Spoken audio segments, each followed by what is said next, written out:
Sialkot police में एहतसाब की लहर, डीपीओ फैसल शहजाद का बड़ा एक्शन, 25 एहलकार बरतरफ, 50 को सजाएं।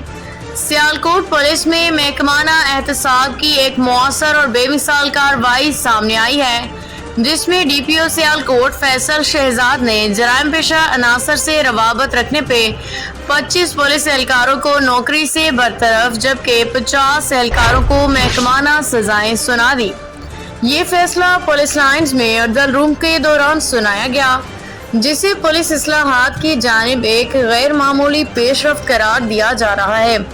डीपीओ फैसल शहजाद का कहना है कि कानून शिकन अनासर ख्वाह वर्दी में हो या बगैर वर्दी के, उनके लिए महकमा पुलिस में कोई जगह नहीं।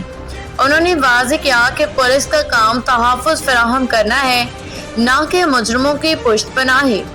उनका कहना था कि जराइम पेशा अफराद से रवाबत रखने वाले एहलकार पुलिस के वक़ार, कानून की हुक्मरानी और अवामी एतमाद को शदीद नुकसान पहुँचाते हैं और ऐसे अफराद की सफ़ों में कोई गुंजाइश नहीं।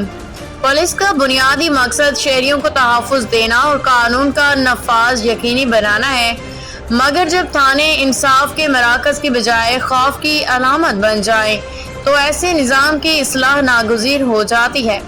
सियालकोट में इस अमल का आगाज़ हो चुका है, जहां अवामी शिकायत, इंटेलिजेंस रिपोर्ट्स और महकमाना तहकीकात की बुनियाद पे बड़ी कार्रवाई अमल में लाई गई।